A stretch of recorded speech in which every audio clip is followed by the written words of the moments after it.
So if you're still struggling with your score for PT speaking and don't know how to improve your score, so this video is gonna really helpful for you.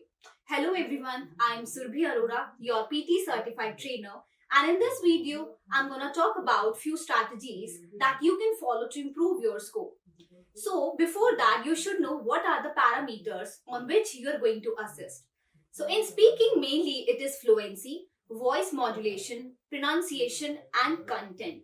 So make sure that you speak confidently. The pace should not be too fast or too slow. It should be moderate. Start speaking once your recorder on and avoid repetitions and unnecessary pauses. You should not take a pause more than 3 seconds or your recorder would get stopped. So now let's get into the task of speaking. As you know, the first one is read aloud. So read aloud, you should have to understand your text first. Use conjunctions and commas as a guide to understand where you need to take pauses. Always follow the voice modulation, rising pattern and falling down pattern in each sentence. Make sure that you take pauses at correct place and do not repeat and do not take a long pause.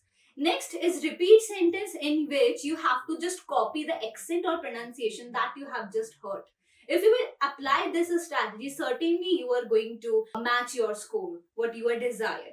Next, what is describing the image? In this one, you should use some phrases to start with and make sure that you don't need to talk about each and everything. Rather, you have to understand the main idea of the text. So understand what kind of image. You can use the phrases like illustrates, depicts, demonstrates, and always talk about what kind of picture is this. Always use maximum, minimum, highest, lowest trends. That would certainly mark up your 40 seconds time limit. Or else you should try to speak it up to 35 seconds. And last one is the retell lecture, in which you have to speak the words of the speaker. So make sure that you understand the main idea and you include all the keywords. Again, in this one, you don't need to speak each and everything, rather what you have just heard, what the main idea is about. And make sure you cannot apply your assumptions. What you have heard, you have to speak only that. Use connectors and transition words to connect your sentences and to speak in a flow. So this was all about speaking. I certainly believe that this would help you for sure. Thank you so much.